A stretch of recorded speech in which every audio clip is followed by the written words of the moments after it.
Yo, what's good? I'm not going to even wait. We're going to get right into this interview.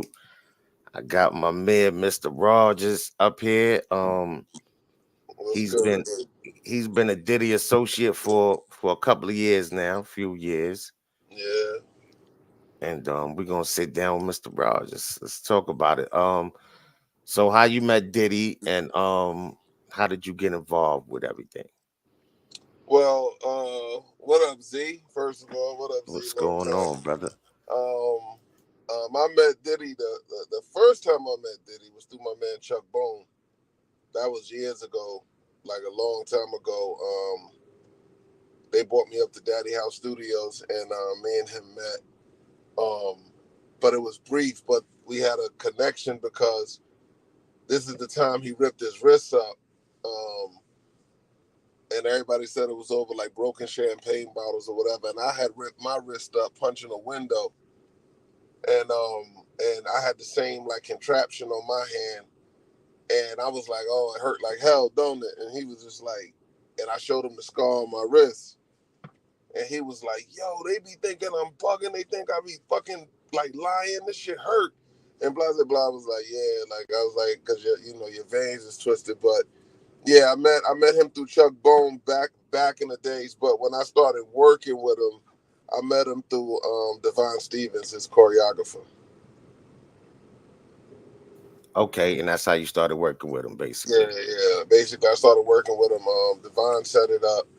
It was when Puff was doing the because I used to write rhymes for Devon because Devon was trying to be an artist before he put Akon out. He was trying to be an artist, and I was actually signed to his production company, so I used to write most of his rhymes. And then and he let Diddy hear it, I guess, and Diddy was like, "Yo, who's writing this?" And he told him me, and then next you know, I was on the plane to the Bahamas. So the first beat and Diddy flew you out to the Bahamas. Yeah, the first time I sat with him to write music, to write for him, I got flown to the Bahamas. Like I came home from work one day and came in the crib, hit the answer machine, and it was like, "Yo, this is Diddy. This is not a test. Call me back."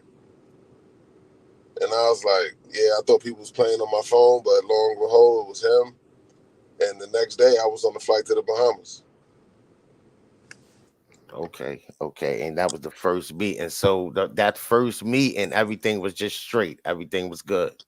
Yeah, the first meeting when I got to the Bahamas, like everybody was there. Mace, CeeLo from the Goody Mob, like it might sound like like a lot of rappers was there, and it was almost like a writing camp, but it wasn't a camp because he contracted all these people to be there to write for his album. So when I got to Compass Point Studios in the Bahamas, it was everything. Yo, it was like damn near felt like 20% of hip hop was on that island. Like to come write for him, and they was working on C's album. Kim was working on her album. J Lo was out there doing some of her album. Mace was recording, but I think Mace was really out there writing for Diddy. Um, yeah, like it seemed like everybody was there. Wolf, like everybody was there. Like that compound was packed, and it was like rapper gladiator school. Like, cause like I seen Twista and Busy Bone like cipher. You know what I'm saying? Like, and it's just like, wow, like everybody was out there just vibing with Diddy. So how long you worked with him? How many years? I'd say all together, I'd say like five, six, something like that. And can you tell us a few songs that you wrote for him that we might know? I wrote "Satisfy You," featuring him and R. Kelly, and who would have thought that song would mature the way both these niggas in jail? But I wrote "Satisfy You" with him and R. Kelly. Me and Mark Curry wrote "Public Enemy 2000." Um, what's other songs we wrote? "Come to Me" with him and Nicole Schwarzenegger, whatever her last name is. I always mess up her last name. Um, Queen Bee Part Two with him and Little Kim. Um, that was on her album Notorious K.I.M. Um, Did you write a couple of disc records for him? um, well, the 'Cause- funny thing is probably joints that not even probably I know because there's joints that never got released because they just didn't use them. They paid for them, but they didn't use them. So I'm sure we was in the war room just writing stuff and keeping it. You know what I mean? But everything didn't come out though. But the records that came out, I mostly had singles. When I worked with Puff, I usually ended up with a single or something like that. So let me ask you this: has the money always been straight? Because they say Puffy play with the money. So The funny thing is, he tried to play with the money, um, and when I caught it early because he owed me some money. He owed me some money, and I was like, "Yo, bro." He was just like, "Yo, you're not coming to the studio no more." And I was like, "Well, I ain't been to the studio because you owe me money." And he was like, he was like, "Yo, you acting like I don't have money." I was like, "No, I'm just acting like I ain't get my money." Like, so he basically wanted you to work because he wanted you to know he had the money, like he's Puff yeah, he Daddy. always has. I mean, Diddy's rich. Like Diddy Right. always had the money. So when I said that, he was like, "Yo, you just didn't sign some standard paperwork or whatever." And I was like, "Standard paperwork." So I was like, "Send it to my lawyer and let's get it over with, whatever it is." So my lawyer ended up sending it to me because nobody has power of attorney over me, so I gotta sign it. You know what I mean? So when I got the paperwork, it was 4 pages. So I was like, let me sit down and just read this shit. And because if it was, I ain't gonna lie, if it was like 50, 60 pages, I'd have fucked around and just signed it where it said sign. Because I'd have been like, yo, my lawyer read it. My lawyer told me it's good, da da da da. But it was only 4 pages. So I just sat down and I read it. And it said, I relinquish all publishing and rights to Janice and Justin Combs. So I called him and I was like, yo, I ain't doing this shit. Like I'm not the sharpest knife in the drawer, but I know what relinquish me. And he was just like, bro, you be bugging. I was like, I'm not bugging. I'm not signing this shit. So truthfully, at that point, I thought I wasn't gonna ever write for him again because I thought that might have put us somewhere that whatever. And then like the next day, I got a FedEx and it was a beat CD, a check, and a plane ticket. It was like, yo, come to New York. And I was like, all right. And the funny thing is, like, we never talked about that shit again. Like he never was like, yo, this is how I just do business, or it was nothing like that. Every time I've ever had an issue with him and we spoke on it, it never came up again. So that's why like sometimes when people tell their stories, I'd be like, okay, I get it, you know what I mean? But I was never thirsty to live his lifestyle. You know what I'm saying? Like I was comfortable with who I am and where I'm at. So like there's a saying I've been kicked out of better. And I always say that. I always say that to people. Like they be like, man, you better act like it. I be like, man, I've been kicked out of better. You better, to recognize that I'm not really that impressed being here. Like this is a rite of passage to a point. It might be a crazy way to look at things, but that's just how I look at things. Nah, I feel you. I feel you. I feel you. So after that, the money been straight. My Everything money was was smooth. my publishing, my money, all of that was always straight. It was it was a fee that because I don't write for free. Like some people write and all they get is if they get their publishing or whatever. I don't write that way. Like we're gonna negotiate a fee for me to even be there, and then I'm gonna do the job, and then we'll do the splits, and then I get my publishing, and then those checks is just based off the way the record performs. But I get a check just to come to the studio with you. Like if I'm in the studio with you and I haven't been paid, it's because I want to be there.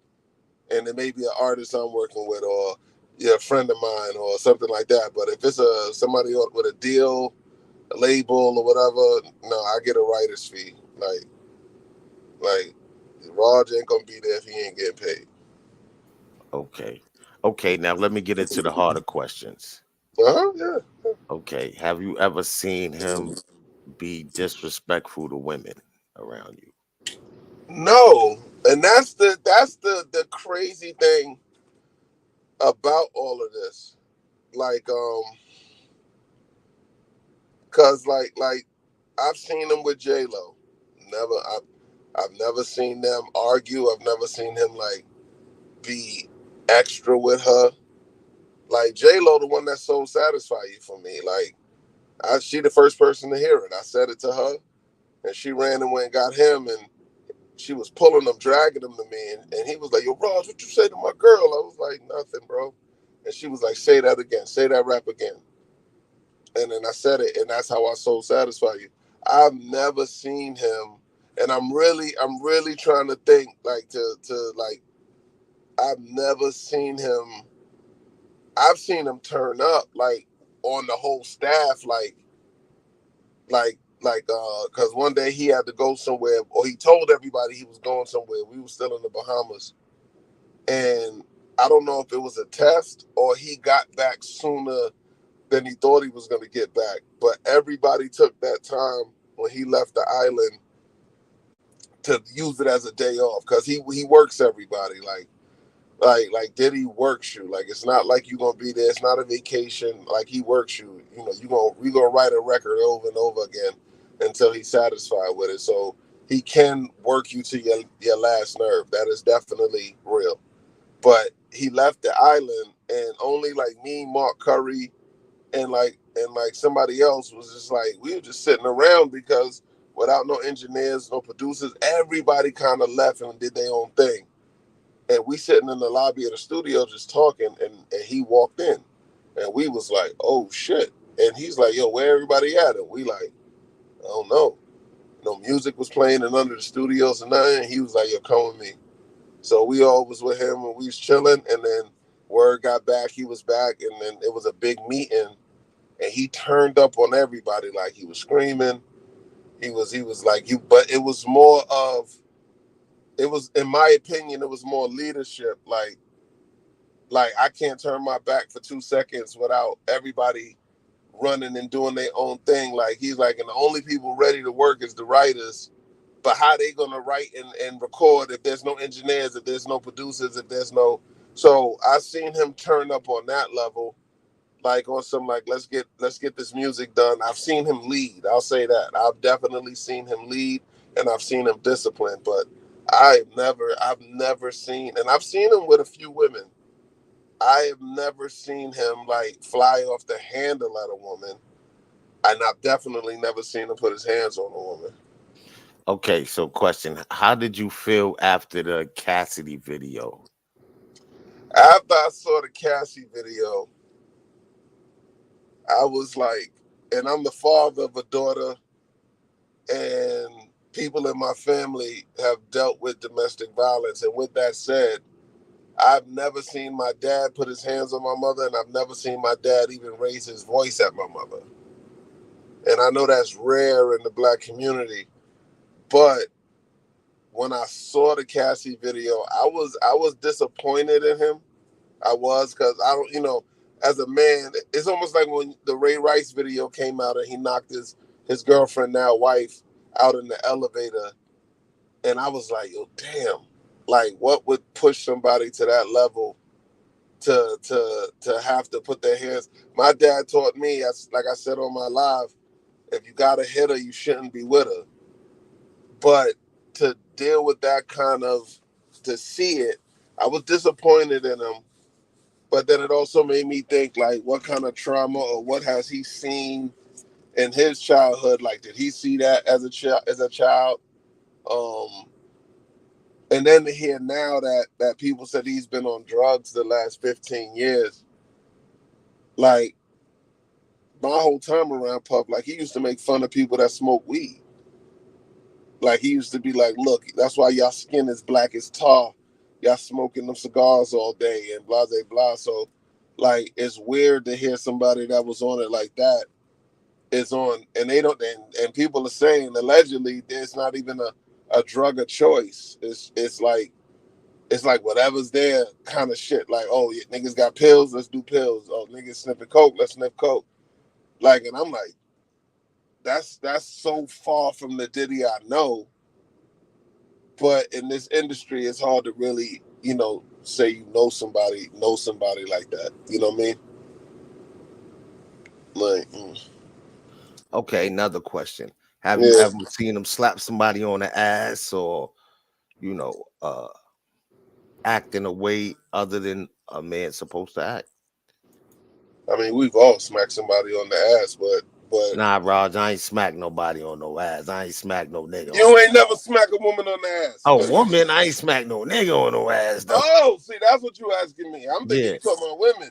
No, no. I ain't never seen a smack no. Yo, real talk. Even with all of the the accusations of like homosexual activity and all of that stuff, no, it wasn't even nobody that I would think was homosexual around us. Like you heard, and I'm not gonna just start mentioning names like but you like you can see people in this industry and you be like, oh, they say he's a homosexual or she's a lesbian or I heard he's bisexual and stuff like that, and they're professionals in this business. So you'll deal with that. You'll deal with that element all the time. But like, no, like just being honest. Like now, maybe at that time when we was working and we was rocking, he kept it. See, but then there was another thing, like one time I saw Mark Curry tell a story about him spending the night at Diddy's house. See, I never did none of that shit. Like I was never like, yo, we go stay at Puff House. You was Like never starstruck. no, Right. like it's I know who my hero is. His name is Roger Green Sr., man. It's my pops. Like I don't like look at these guys like when me and Russell Simmons hung out. Like I went to go do yoga with Russell. It was me, him, and 20 other women. And we chilling and we talking and stuff like that. And he said that to me. He said, Hold yo, on, you said with Russell? yeah, me and Russell went and did yoga together. So when we went to go do yoga, because let me put it in the tell you how it happened. I was supposed to have a meeting with him, and he kept canceling. So out of frustration, I said, "Yo, what I got to do? Go to yoga?" I just like I said it to his assistant, and she was like, "You would go to yoga?" And it was almost like an echo. Like everybody that was involved with the call was like, "You'll go to yoga?" I said, "Why wouldn't I go to yoga with Russell Simmons?" Like, and then next thing you know, I was on the phone with Russell, and he was like, "Yo, meet me here. I'm going to yoga now." And we end up kicking it and talking and building, and that's how I met Russell Simmons, like for real. And he was like, "Yo, you just don't seem like impressed, or you don't seem pressed to be around this." And I was like, "No." I was like, "Has every dude or female that's doing their thing in this business, have they had dinner with you, or at least had to have the opportunity to talk to you?" And he was like, "Pretty much." And I said, "Well, this is just my rite of passage." Like, cause I know See, him. everybody don't look at it as you look at it. And that's And how they got trapped off. I totally agree. Cause sometimes when I hear people talk about things and they tell their stories, and I be like, wow, like I've told Diddy, like we've had like me and him, like he came up to me one time wanting to play fight, and I just had a look on my face like, the fuck is you doing? Like, and he was like, yo, you be uptight, like you gotta relax. I was like, I'm not uptight. Like, see, you know me. He I was crack trying to get you loose. He I was trying crack to jokes with everybody. We could drink, we could chill, and all of that. But I had to tell him because I've only known him at this point. I only knew him like 48 hours, and I had to tell him. I said, "Oh, I got to tell you, like, I'd be a fool at this point. I'd be a fool to think you my friend." And he just looked at me like, "Yo, that's some real shit." I was like, "And I'm not uptight. I'm not." He was like, "Well, just call me Diddy, man. Call because I used to just every time he said something to me, I would say, 'Sir,' like, 'Yes, sir. What's up?'" And he was like, "I'm here working for you, like I'm not here because we boys. Like I'm here because I am working for you." And like I told you, my reality is not this island. It's not these condos. It's not these cars out here. It's not these plaques hanging on the wall. It's not none of this shit. If I don't write a hit record right now, I'm going back to my reality. And my reality is I live where I live. I hang with who I hang with, and we trying to achieve what we trying to achieve. This is an opportunity, and I'm gonna make sure I give my best to this opportunity. And by the grace of God, I did. We walked out of there with Grammy nominated records. We walked out of there with top 10 singles. I've been a BMI writer of the year and all of that shit. And it's because I got to work with that man. And I did what I was supposed to do. But like to get trapped off or get caught up in the lifestyle or nah, nah. But again, the lifestyle I saw was opulence. I saw status. Yes, I saw women, but I never saw nothing crazy. I never saw nothing crazy. And like in the condo one night, me, Mark, him, and J Lo, we chilling. We drinking Cristal and Alizé. You know what I'm saying? We smoking. Well, they not smoking. Me and Mark is smoking. And we writing. We was writing PE 2000. We was talking about the record, the beat playing. And then he was like, "Yo, I'm gonna go. I'm gonna go chill with my girl." And she like, "Yeah, they got it from here. Like you gave them the idea. Like let them." And they went off in the rest of the condo. And me and Mark was like, "Yo, let's go back to the studio. Let's take And we went back and we got to work. I've never seen nothing crazy. Like I've never seen, and I've been in the studio with him. We've hung out. We've done a bunch of shit, but I've never seen nothing out of pocket that I was like, yo, this nigga be high all the time. Like, like never. That's Hey, why it's quick so question. bugged out. Cause Okay, Nicole got. you see everybody saying that, like, yo, I didn't see none of this shit. All Like right, real Nicole got a talk. question. She Yeah. said, "What about Diddy calling dudes daddy?" He always did that. His Playboy, his daddy. Like, yo, like and it almost came off like some like black exploitation movie shit. You know what I'm saying? Okay, Like it's like some black exploitation shit. Like you watch the Mac and they like, what up, cat daddy, and shit like that. It came off like that. It okay, didn't yeah, come, because that's how I used to say it in the beginning. That's exactly how I yeah, used to like say it it. never came off like he's being a fruitcake or nothing. And no disrespect to anybody in the Alphabet City crew, but that's what up, Playboy. Like that's just how they talked. Like it wasn't nothing like because you got to Hey, also. Plush, hold on, because Plush asked, Is Diddy still paying you?" Yeah, I still Right? get my publishing and stuff like that, but like, no, I'm not on his payroll or nothing. I didn't work for the label. It's like I'm a hitman for hire. Like I, if you pay me my fee, I'm coming to write for you. nah, because Plush gonna say you holding things back. No, I'm They really could not. tell, and I'm like, nah. I'm really not. Like I promise you. Like because even when he first got in trouble and this stuff was coming out, I was like, he ain't going to jail over this. Because even if it's the freak offs, got 1,000 bottles of baby oil. That shit crazy. But even like shit like that been going on since the beginning of time. Like I asked a question on Instagram when they said when the porn star said she was sex trafficked, and I said, can a porn star be sex trafficked? Like Great question. I'm like a porn star. Like even looking at the charges, transportation for prostitution. So I'm about to do life because I was in Miami and I met some prostitutes and we hung out, some escorts or whatever, some IG models or whatever. And then I said, yo, y'all want to come back to my crib in LA? And they was like, yeah. And we all jumped on my jet and we went to the crib in LA. I sex trafficked them like racketeering. I built Sean Combs Enterprises for the simple purpose and the only purpose to transport prostitutes and abuse women. Like I think that's a stretch. But if them tapes come out when they come out, if he's on there like a woman is on there saying I don't want to do this, and he's like, if you don't do it, bitch, you never gonna work again in this city, and I'm gonna make sure this, that, and third. He earned what he got. You know what I'm saying? Right.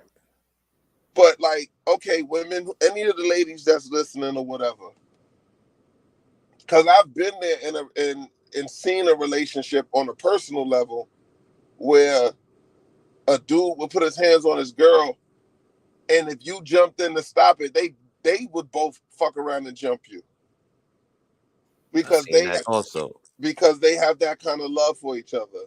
So if okay, you saw the video with Cassie, which is appalling. I would really be in another place if I ever saw that happen to my daughter.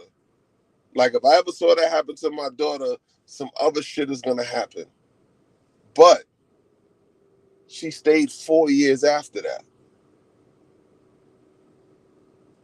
Diddy's been partying, and again, like I said, I've only been to like 2, 3 Diddy parties, but not like it was not like that. Like even the parties we went to, it really just the crew hanging out, chilling. Everybody was chilling, and then it was just over. Like, and it was It like, was you the know, after parties they were saying. They were saying it yeah. was the And I've never been to none of those after parties. So now I get it. If some craziness is already, it's obvious something happened. And like I said, I hope the victims get the justice that they're searching for. But I just wanted to be even. I don't want it to be a witch hunt. I don't want it to be a money grab, which some of this sounds like. Because at the end of the day, is it true that Cassie tried to sell him the book and he said no? Like she said, I'm gonna put out this tell-all book, and if you don't want it to come out, I want $30 million. And people saying he said no or whatever, like he wasn't gonna pay for it. And then they put out the lawsuit, and everybody got to see everything that she was alleging that's probably in the book or whatever the case may be. And then all of a sudden the insurance kicked in and they paid the $30 million. But it's like you was with him like 10 years. And you got bodyguards saying, yeah, she done hooked off on him. He done hooked off on her. She done went through his phone and seen other chicks and got mad, whatever the case may be. because the story is she was laughing at Kim when he was beating on her. Now that's the thing because, and again, I've only met Kim Porter one time. God bless her soul. She was cool as fuck. Like I mean, cool. Like she was cool as I don't know what that night we met in the studio, and I was like, yo, she's cool as hell, man. Like I could, you know what I'm saying? Like you could see she had a good spirit and she was just cool. But but again, like okay, so you sitting there and she's laughing while Puff is putting his hands on Kim in front of her. If that's alleged, because I wasn't there for none of that. I'm just going off what you just Allegedly, told me. allegedly, yeah. Allegedly, because I'm just going off what you just told me. Hmm. That's just some toxic shit. Like, so you sitting with your baby mother, your girlfriend, and all of this. Even the fact that they would always take like these vacations together, and you got all your baby mothers together, and you got all the kids together and stuff like that. That's I guess money can control a lot of things until it can't. You know what I mean? Like again, I've never put my hands on a woman in a physical violent way. So I really don't see that. But I also be like, so if you just getting your behind whipped by a dude, what makes you just stay? But then it's also the gifts, the apologies, the private jets, the Bentley you probably driving, the condo he got for you, and all of this other stuff that make you be like, you know what? Or he come back and be like, I'm sorry, I'll never do it again, and maybe you believe it, but do you believe it because you believe it, or do you believe it because you don't want to get off that fast track? You don't want to get off that train he's on. You know what I mean? Like when people say all the enablers and people that work for him, I guess it's tough if somebody's paying all your bills and they tell you to go buy 1,000 bottles of baby oil and you're gonna be like, no. When at the end of the day, like if that's your job or if you as assistant, so that I think that's where they feel the racketeering kicks in because if you work for Sean Combs Enterprises, but you find yourself with four prostitutes in your truck and you bringing them to his crib. I guess he's using his enterprise for criminal activity. So I guess that dude in a crazy way is what they're trying to say. But it's just crazy, man. Cause real talk, never seen none of it. None of it. And been at parties, been at dinners, been at and never seen none of it. So let But me I've ask you a never met, question. but I never met Cassie though. You met Bentley? Yes, yes. I met Bentley the same night I met Kim Porter. Because Yeah, they said I Bentley. met Bentley before. I heard the reason he not around is because he they found out he was stealing. I But heard that. I'm sure he got stories out the ass. Well, we gonna see that when the tapes come out, man. Yeah, when them tapes come out. Like who you think on the tapes? Jay-Z definitely on the tapes. I know Jay-Z is definitely one of the top elites. I know that. He a top elite. You think Jay is in the freak offs? No question. No question. Jay is one of the people with him. Ooh, so you think Jay is on tape freaking off with male prostitutes and chicks? Man, we soon will see. Cause I listen, when Meek was around him, Meek looked kind of funny too. Meek Why told me he everybody got got it? 100,000. Meek said he got 100,000 for any private investigator to find out why his name keep coming up. Now the only thing that had me looking at Meek crazy is when they wore matching outfits, and I was like, what the fuck? I was like, And you remember the 50 story about the outfits, matching outfits? Remember the 50 yeah, told us? yeah, yeah. No, that's what I mean. The picture of Meek and Diddy wearing the same outfits. But I will say, with all of this going on, a lot of celebrities is quiet. But everybody got to recognize too, like when people catch federal cases, that ain't the time to just be coming out, especially a celebrity that got things to lose, like the general public, us, stuff like that. That's different. But if you're a celebrity that got stuff to lose and yeah, you was at a freak off or whatever the case may be, what do they expect people to do? Like stand on what and be like, no, Diddy is innocent. I know it, and blah blah blah. It's like when somebody catch a federal case, you kind of let it play out. Like you don't just start running your mouth. The only time you run if it's a tragedy, somebody got killed, a cop killed somebody, blah blah blah. Yeah, but something like this, what do you expect celebrities to come out and say?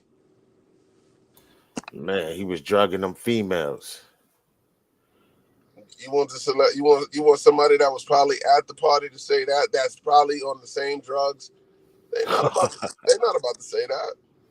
Like we got to be realistic. Like if if you want pills at a party with them or whatever the case allegedly, why would you come out and say anything? And think about this, Z. The last 30 years of your life, it's been the same 10 celebrities that we talk about. You know that, right? Hmm. It's been the same 10 people: Jay Z, Beyonce, 50 Cent, Diddy, Dr. Dre, Eminem.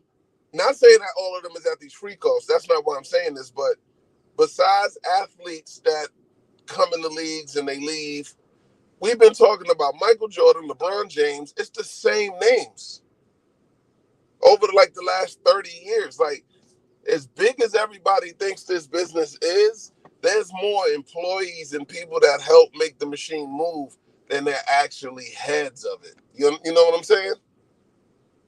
Like, So it's a lot like of hands in this. it's a lot of hands in it. Like you got to think Warner Brothers just fired like yesterday. Warner Brothers worldwide fired no Paramount. My bad. Paramount fired 2,000 people yesterday. Like 2,000 people lost their jobs yesterday. So, but if you think of the name you would hear, it would be the CEO or the head of whatever department, that's who you're gonna hear about. You're not gonna hear about the 2,000 people that got let go until they talk about something like that. So it's like when we talk about the industry as a whole, and you talk about artists and you talk about executives, that's why it's the top 200. It's only 200 people, and that's covering all music from hip hop to country to whatever. That's why they say it's the Billboard Top 200. Even out of everything, when they give an award, they only nominate 5 people, and it'd be the same. How many times you gonna hear? And then Nicki Minaj. Now Cardi B. Like for the last 10 years. So over the last 30 years, it's the same names. That's why it's like, yo, damn. When these tapes come out,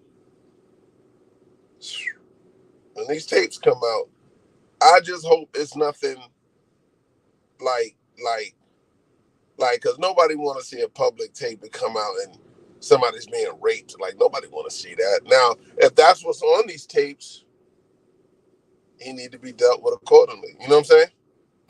Now Like, let me ask you this. Let me what you feel about Jaguar right? I think Jaguar Wright is like some of it sounds crazy, and some of it sounds like conspiracy theories that everybody has about the industry.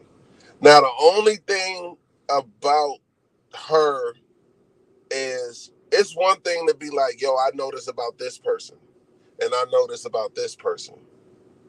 But she seems to come from a place like, I know everything about everybody. Like, I know everybody's darkest secrets. Like she just said, they said name an artist or a star. If they put a documentary out about them, everybody would be like blown away about what it would be about. And she said Sidney Poitier. And I'm not saying Sidney Poitier didn't do nothing extra or he didn't have his ways about him, because everybody's their own person. But the fact that you know everything about Sidney Poitier to damage his reputation, and all you do is go online and talk about everybody's evil.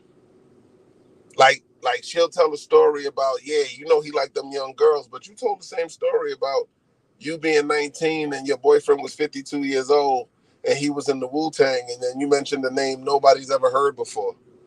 And it's like in a lot of these podcasts, it's kind of like, because I don't know how she's eating. I don't know.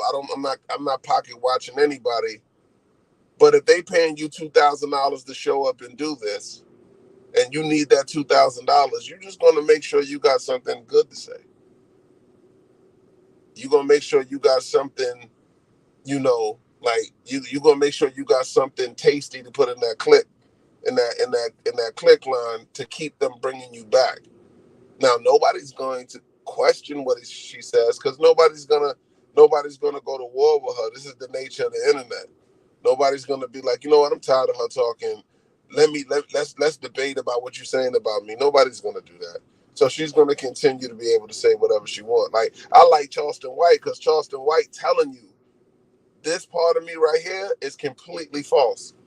Like I'm just doing this to make y'all pay attention, but what I'm really doing is trying to help these kids, and I'm telling y'all to stop killing each other and all of this, and I'm calling you a sucker for it and all of this. So his is funny because he'd be like, I told y'all this is a character I made for the internet. It's no different than Kevin Samuels.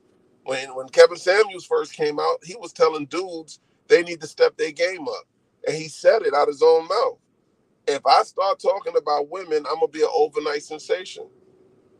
And then the second he started talking about women, he blew the fuck up. Okay, another person, Stevie J. Okay, yeah, my boy Stevie. How you feel about him? That's my guy. Well, I think he's going down with Diddy. Your guy, I think he's going down with Diddy. I mean, he'll probably go, well, allegedly, and I don't want him to go down. I don't want nobody to go down at the end of the day. That's just, I what I'm saying is because he's close with Diddy and that's and what I mean. Like, it's gonna be a situation. It's gonna be a situation of, Now, if he like again, and I'm saying it like this, if he's on them tapes, now let me ask you this: say they show a tape and it just looks like an orgy, but nothing crazy is happening, but the craziness that's happening. It's an orgy. They freaking off. It's 10 girls in there, 10 guys, and they freaking off. No matter which way it's going, because being gay is not a crime. If it's nothing crazy, you don't see nobody saying no, don't no, I don't want to do it. It's Everybody's not a having a crime. good time. What are we gonna say then? It's not a crime.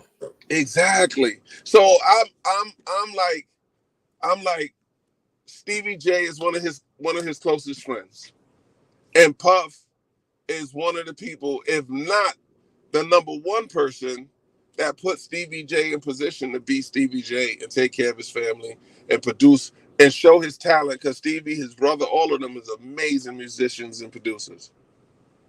So what is he supposed to do? That's his man. If he was in a freak off, okay, he probably was. But what if he's like, what the hell are they talking about? We never forced nobody to do nothing. They try to do the same thing with T.I. and Tiny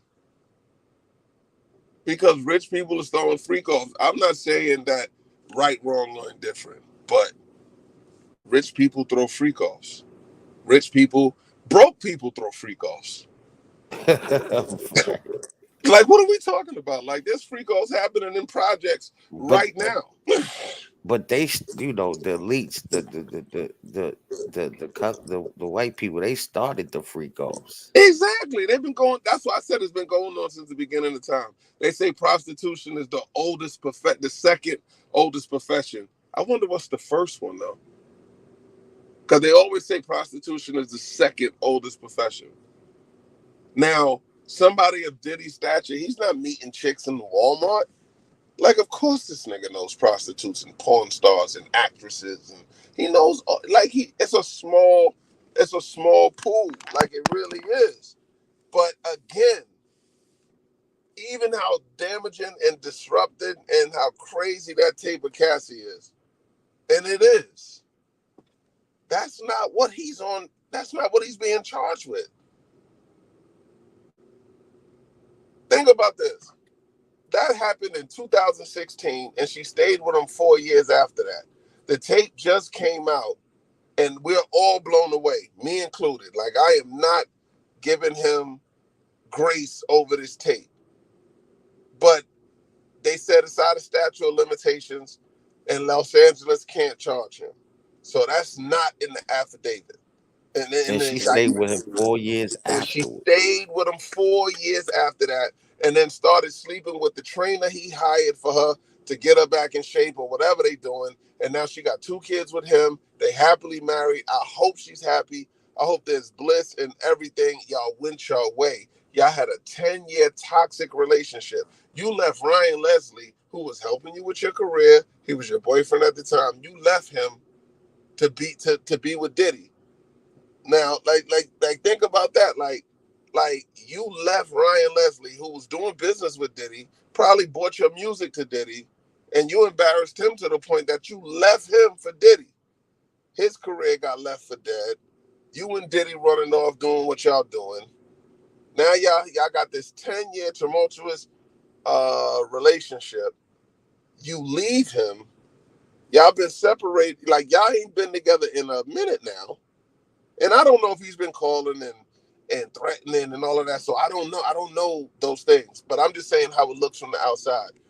Now you write a book because you do have to a point, because the older we get, things that we did when we were younger, we have regrets, and we have a thing what's called buyer's remorse. And a lot of people have buyer's remorse about stuff they did in the industry. If you let two dudes run a train on you, probably now at 48, you like, they took advantage of me. They shouldn't have did that to me. But everybody had to be there. Like, everybody had to be there. So now it's like buyer's remorse. Now you writing your book. You on your podcast. You see it with gangsters. Gangsters is on every podcast telling every story, like, because they know they can't get in trouble for it now. They know the statute of limitations is up on a lot of stuff except murders. Everybody's just on podcasts talking. And including us today. Like everybody's just talking. So it's like, okay, now she's like, yo, buy this book for me for 30 million. Because you don't think after all of that time of being on that jet with him, now you ain't on that jet no more. And it's like, yo, I'm kind of used to that, but I don't want to go back to that. And all I got is what can ruin his reputation. Because even when they showed the guns at the press conference, those guns was found in Miami. Those guns wasn't found in New York. He's being tried, and imagine that. Imagine Z, you get tried for something in New York, and they be like, yeah, we found all this in his house in Georgia, but you being tried in New York. Like some of it Yeah, don't something make ain't right. something don't make sense. It's like, what is this? You got a liquor company that's mad at him because he sued them and called them racist because DeLeon didn't get blown up as much as Casamigo, and they own both. You know, like even 50 said it. 50 was like, yo, my deal with the company I was with mirrors Diddy's deal. And Diddy at the height of his deal was making 60 million a year to tell everybody to drink Ciroc. And he went hard. Everybody started drinking Ciroc because of Diddy. But he didn't own Blue Dot. He didn't own none of it. But he told all of us he owned it. That's why really everybody started drinking Ciroc. We thought Diddy owned it. Because truthfully, it's not that good of a good of a liquor. I thought he owned it too. Yeah, he's never owned it. They gave him more of a share in the flavors. That's probably why he put out so many flavors. Because they was like, we'll give you more of incentive so you can start putting out flavors. But the Blue Dot vodka, the regular vodka, they was paying him to promote that because that was the first one. This is what I was told and I've been hearing. But it's like he was making like 60 million a year. He came at them saying that they racist and they not like treating DeLeon the same way as the white boys tequila and all of this stuff. And then they had a civil suit. And like 50 said at InvestFest, messing with those people, a civil case can quickly turn into a criminal case. Because if you really look at the charges, they're charging him. And that one line about the 1,000 bottles of baby oil, that's a click line. That everybody's gonna click on that. What are you doing with 1,000 bottles of baby oil and other lubricants? What is now? I'm not saying he wasn't freaking off. I'm not saying he did too much and he's wilding and all of this stuff, but some of it just seems weird. And it seems like, yo, 40 years to life. We ain't talking about no underage girls. We ain't heard nothing like, yo, he was in there with 15-year-olds and we ain't hear none of that. He's in there with prostitutes. Prostitutes. Hmm. Racketeering. He sex traffics. I don't know, man. Something seemed a little. And you know, us as black people, we quick to turn on each other when it's something funny to talk about. We quick to turn on each other. Like I said with the Bill Cosby shit. Bill Cosby was accused of raping 50 women. But everybody be like, no, they only saying that because he tried to buy NBC. Bro, cut it out. They killed his son because he tried to buy NBC. Bro, stop it. This is America. You could try to buy anything you want. It's not like he did buy it. And why is that such a big thing that we think 50 women being drugged and raped by him, which is fact, but he was the best TV dad ever. Come on, man. Come on, y'all. Somebody Like, asked you a question. Do you think Wolf is Justin Combs' dad? Because they look alike, like identical. um, it's funny. I heard that too. I heard Gene Deal say that. Um, I've did I meet Justin? Maybe once or something. I met Christian. I never met. I don't think I've met Justin. I've met Wolf. They do resemble, but and I say this, but Justin really looks like Misa. Like Justin looks like his mother. So I'm not gonna sit here and say Wolf is Justin's father because they're both light skinned. And like Justin looks like Misa to me. Like I think people are saying that because Christian is such a splitting image of Diddy, but Christian and Kim, like look at Quincy. Quincy looks just like Albie Shore to a point. He don't look like his mother. He's light skinned the whole bit.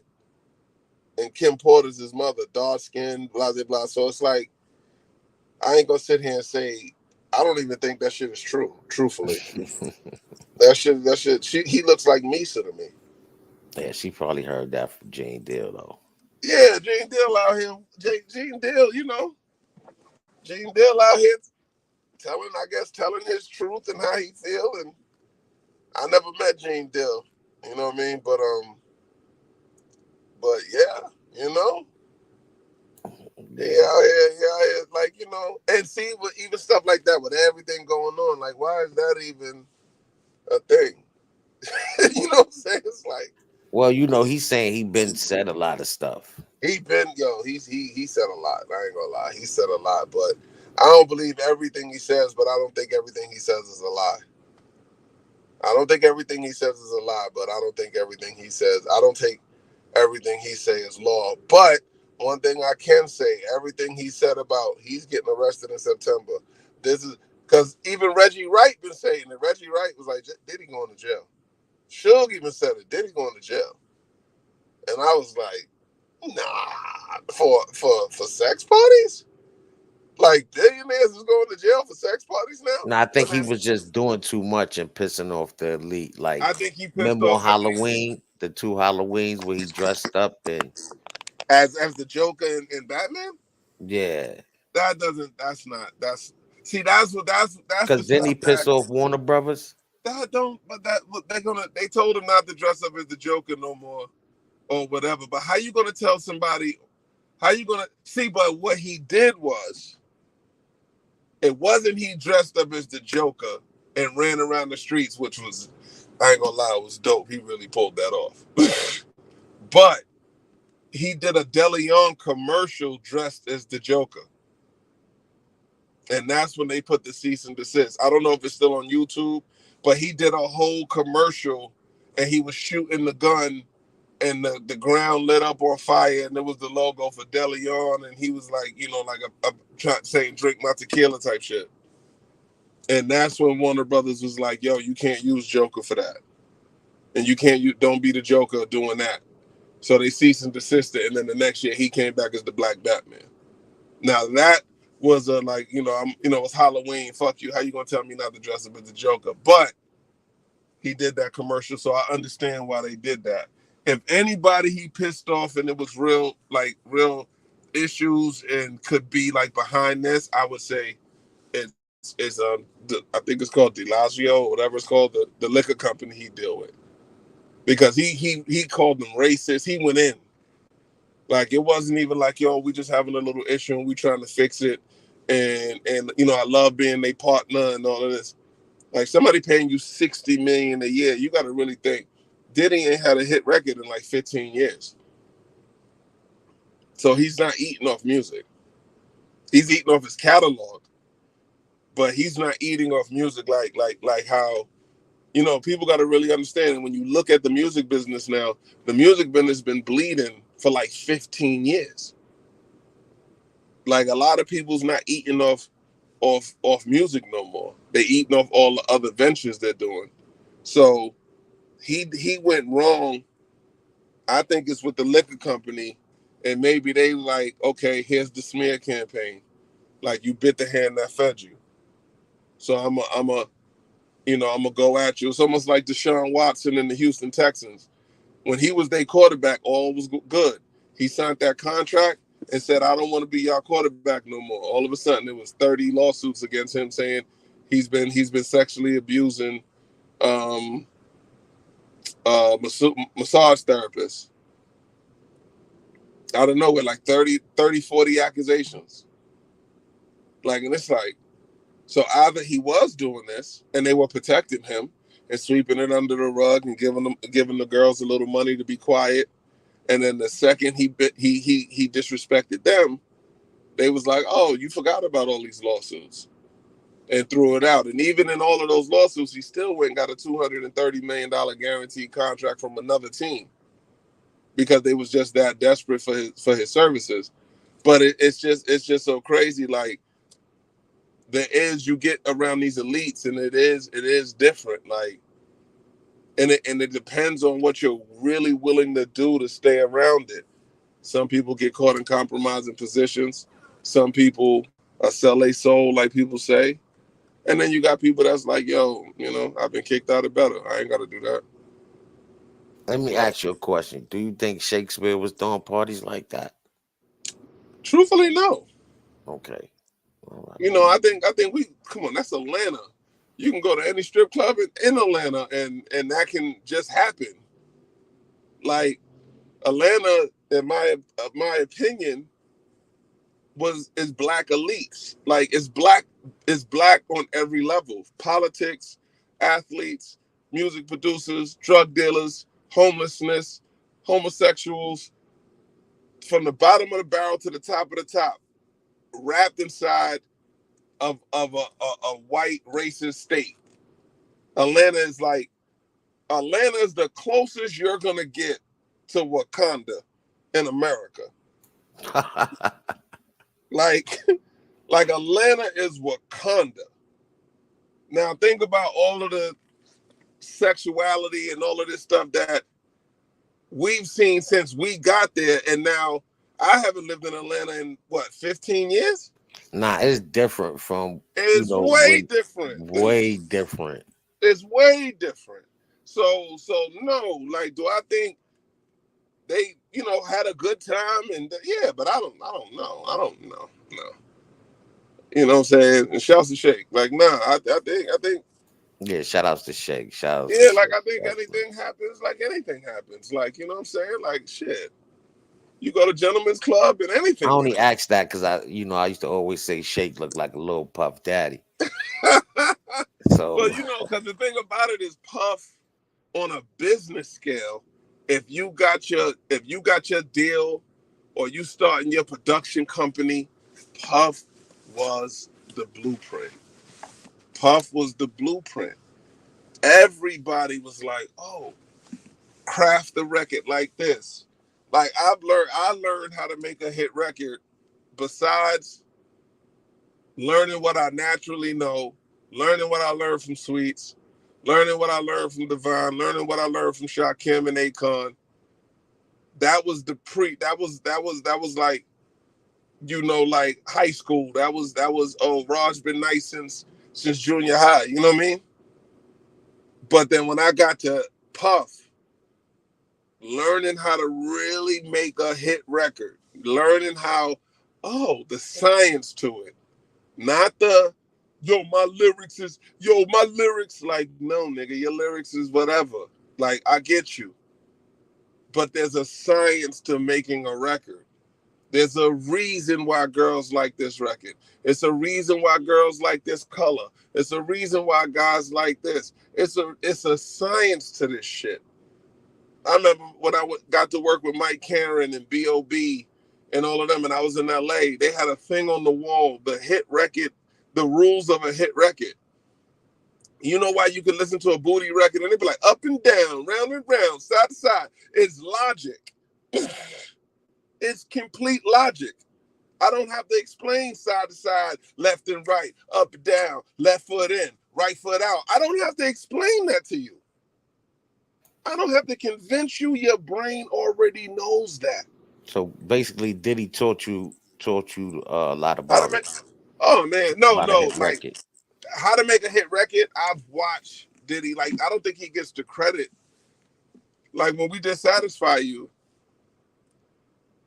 and that was the first record he gave me when I went to the Bahamas. He gave me the beat. Yeah, here's the beat. I said, oh, we got five on it.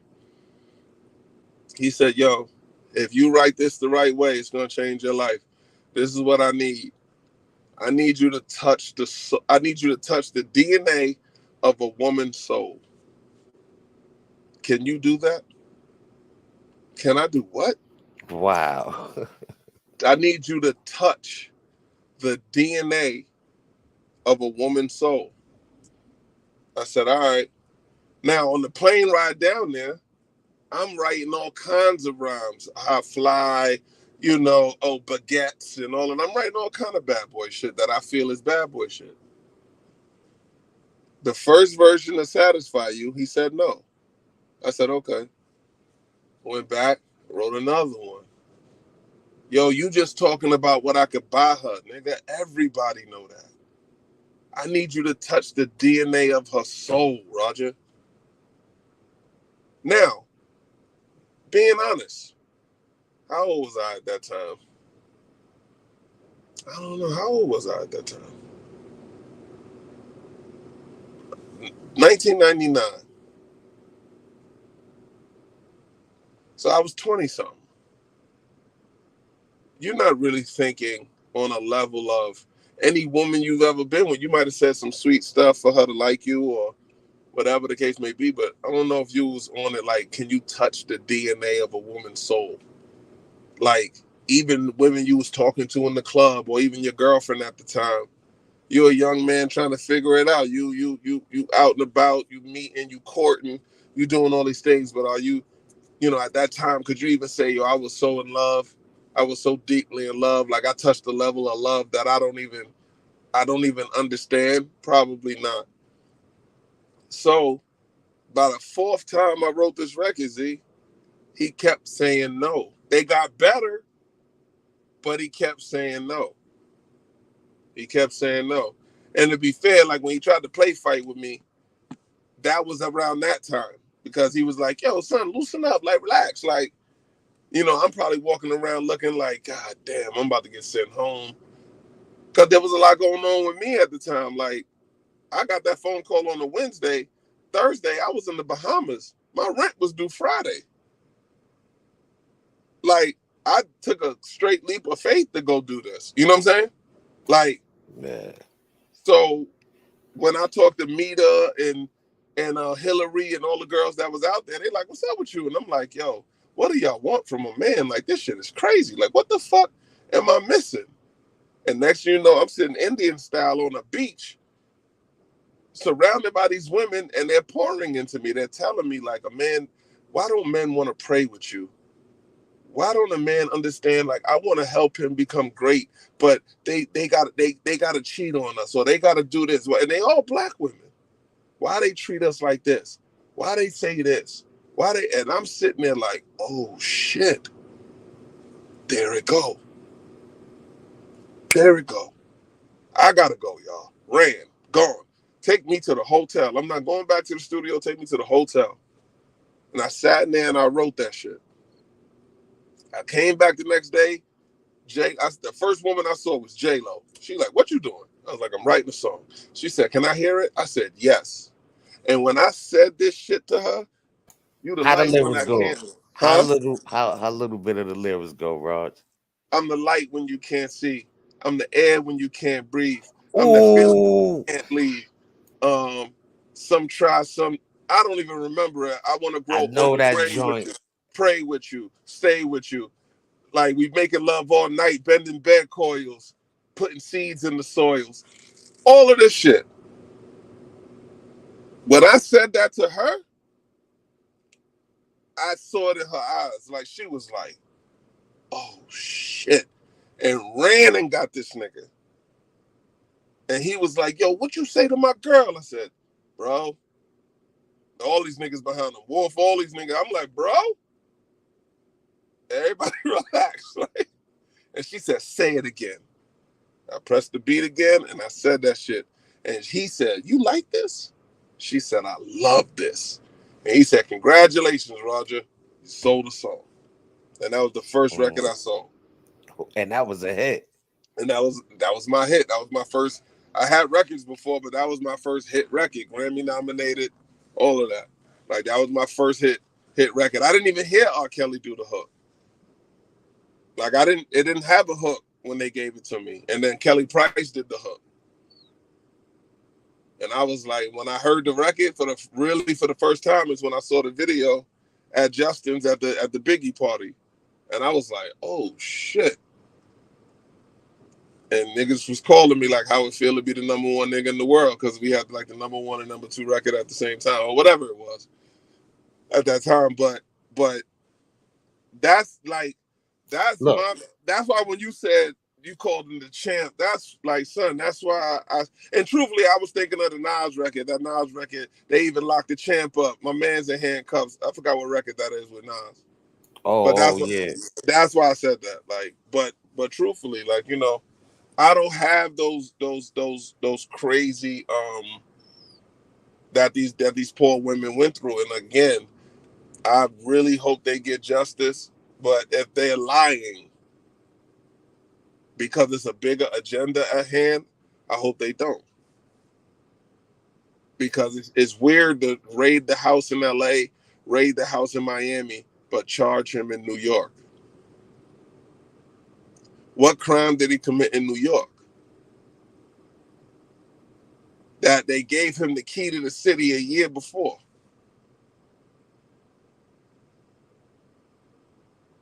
It's just weird. Like, it's just like, huh? And Now, Rock. Let me Mhm. rewind. Let me rewind a little bit. Now, you say Uh-huh. that was a number two, number one song. Yeah, it was somewhere like that. Did I don't. I wanted to ask? Did the pay look like it? Yeah. Okay, okay, The okay. only thing about that record that I was mad at, the only thing about that record I was mad at was it had a sample in it. Like, that's the only thing I was mad at. Like, if that record didn't have a sample, like if it was like when we did Come to Me, that's the first thing he said to me when we did Come to Me. He was like, "Yo, no sample," and I was like, "Oh, so if this go, that's gonna be a nice, that's gonna be nice." Because when you like the sample for Satisfy You, it took a big chunk of the record. It took a big chunk of the record, but I can confidently say and stand on I made that record in 1999, and I still get paid off it to this day. Okay, You okay. know what I mean? You know what I mean? Like I'm not gonna sit here and say like, oh my God, it made me millions and millions of dollars, but I'm not complaining about that record at all. Like, Okay, so how many hits did you write for him? I got Satisfy You, and that I would say was hits, Satisfy You, and Come to Me. With the girl from the Pussycat Dolls. Now, which one was coming to me? Come to me, I can be what you mean. Oh baby, the club record off of Press Play, the album Press Play. Okay, Like okay. truthfully, his last cause after Press Play, I didn't get that run when he did I Need a Girl and all that. That's my man Low Deezy.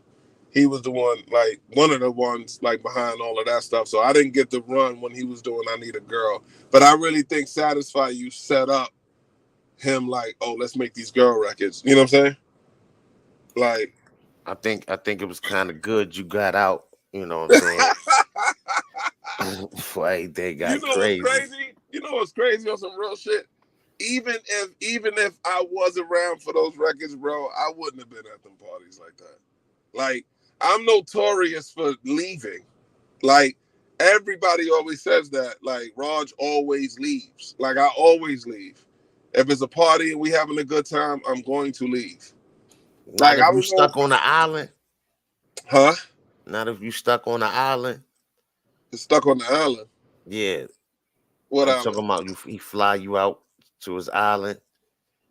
Oh, now if he flew me out to an island, well, he did. He flew me to the Bahamas, but nothing happened. It was just work. Like it was like we went. The only party we had was at this restaurant across the street, and then when they opened the what's the name of that big hotel in the Bahamas? Atlantis. We all went to the opening of Atlantis. All right, you Cause seen that movie Blink Twice? no, I keep hearing about it. I just saw the advertisement. I ain't see it Bro, yet. you might be talking to us and don't even know. What you mean? Yo, That Blink. I was at the party and didn't know? Yeah, because you'll go to the party on Blink Twice. They give you some shit. You won't even remember nothing. Oh nah. I ain't him, bro. I don't like taking aspirin. Like drinking, yeah, we can drink and all that, but nah. Trust me, I know if I was at one of those parties, that would be terrible to be like, oh, that night I passed out. No, That might be a lot of people from what we hearing. that'd be terrible. And look, and if that's what it is, like if it's videos of like like that's because that's what what's the act what's the model, the black model, old chick, beautiful. And she said that's what she said about Bill Cosby. She said because you heard rumors about it, but you just you let things ride or whatever.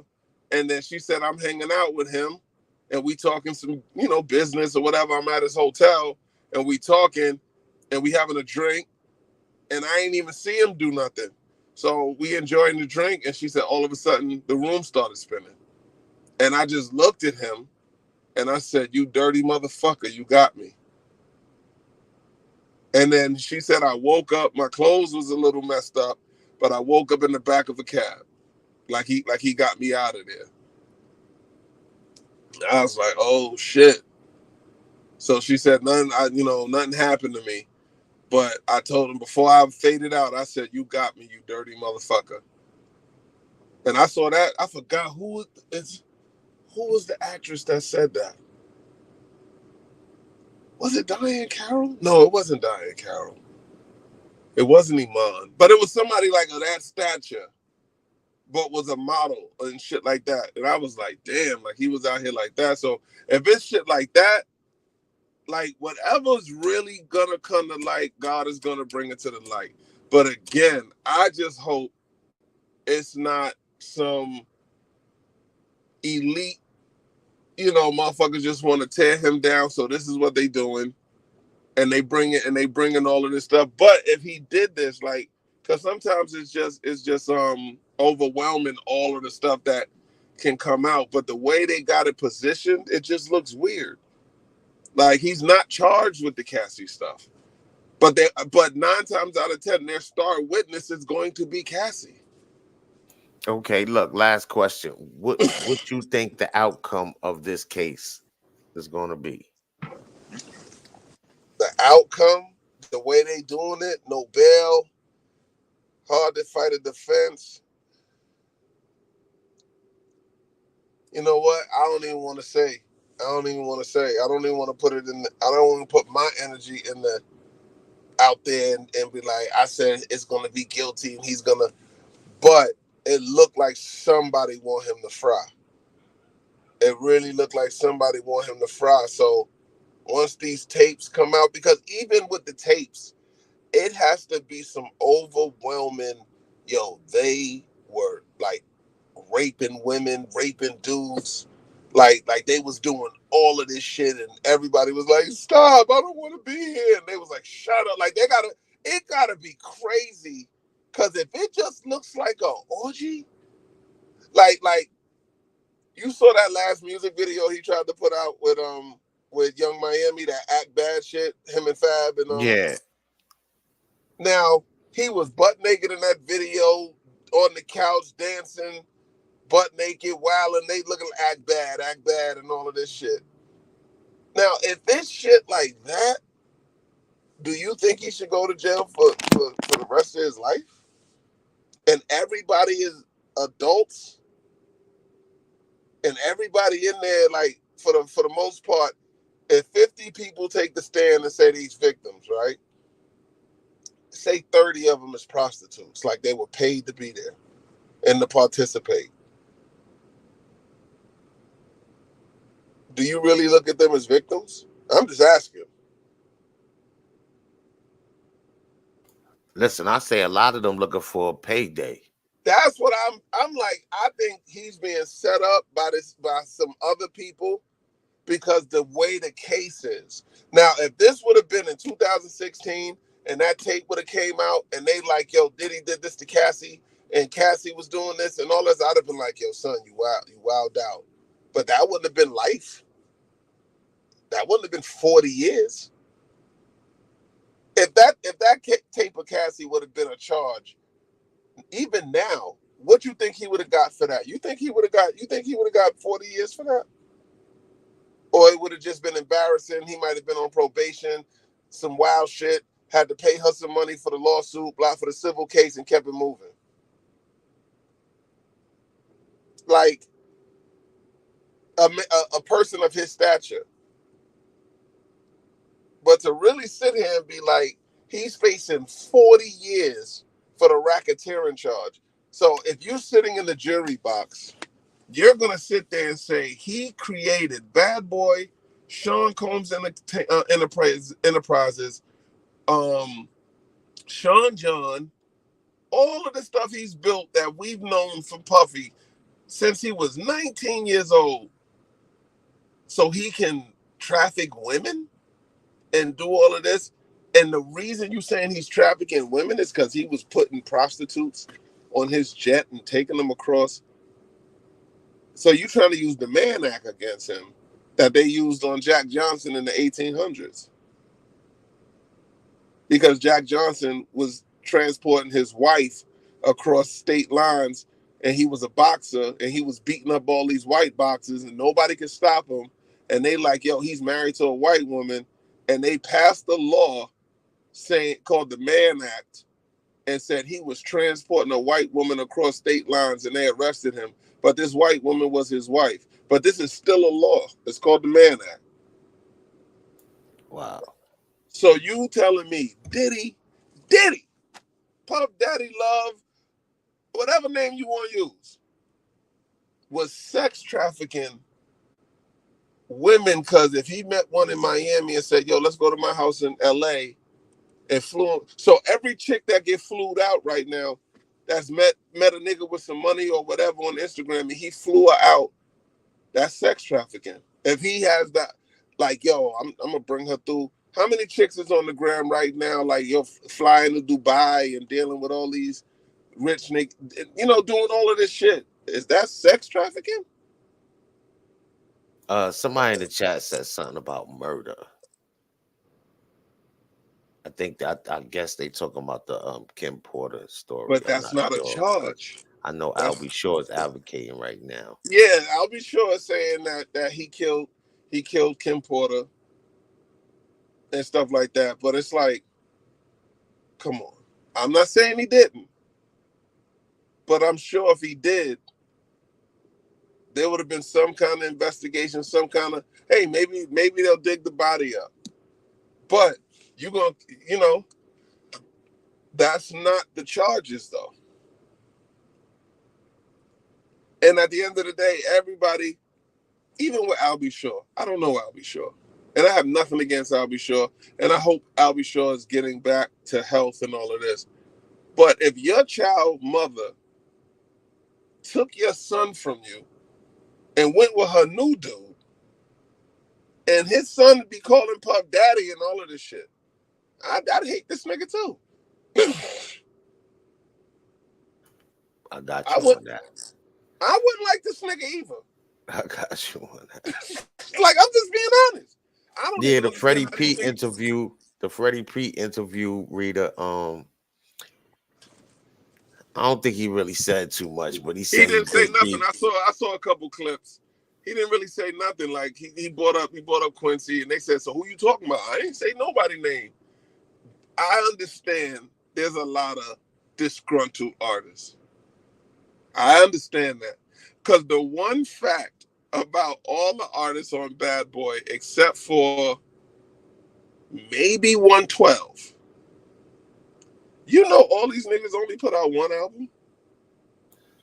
On Bad Boy. Nah, Little Kim. I think Little put out. Kim has never been on Bad Boy. Oh wow. Little Kim has never been on Bad Boy. Little Kim is on Atlantic Records. Well, was Was on it Atlantic was it Records. Mary on there at what No, time? No, Mary's on MCA. The Damn. artist on Bad Boy was Nobody got paid.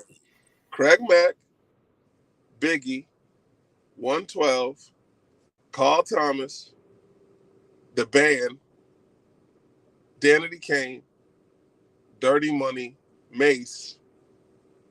But when you really look at this, Danity Kane, one album, maybe two. I could be wrong about that, but I think it's one. Dirty Money, one album. Mace.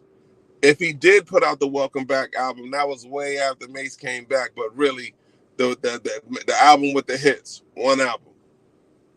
Craig Mack, one album. Biggie had two. These is all like one. The band, they had one album. Day 26, even though it sold, I think both of these groups sold. They only had one album. Kane said Faith Evans. Faith had a couple albums. I think Faith had more than one. She definitely had maybe two, three. But I don't know, man.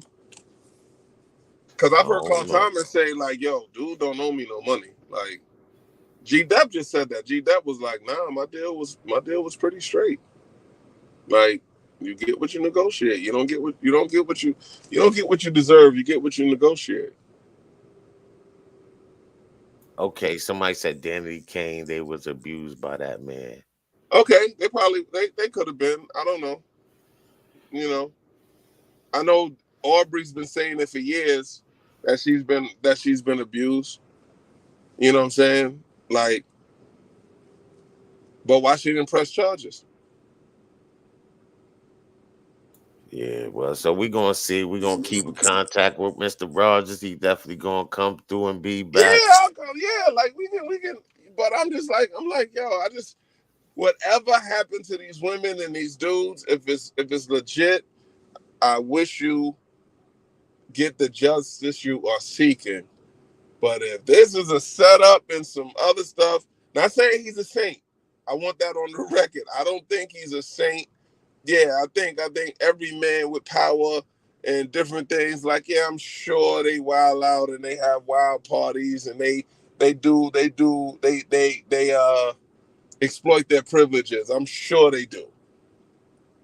But if he hasn't done something that he should go to jail for the rest of his life, but they want to roof him and put him in jail for the rest of his life, and it's not legit, I ain't with it.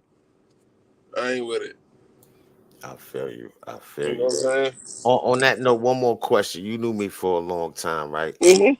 So is this lady out here calling me a pedophile? She said, I Damn. had a baby at 15 I had a sex with a girl. I had a baby with a girl that was 15 and I was 30 and I What? did time for it. What? Yeah.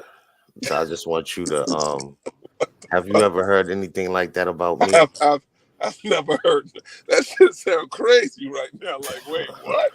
Okay. Just Wait a asking minute. you You because was you like 30, she was 15, and you went to jail for it. yeah, that's the story. Yo, that is crazy. That wow. That's crazy. I, Damn, son. I See? just They trying to roof you, son. nah, it's only one crazy dumb chick saying that. You know what I'm saying? But Yo. Yo, son, the game is crazy, man. See, that's the internet, man. Because you can say anything. anything with no You receipts. with no receipts, you can say anything, man. Man, son, that's crazy.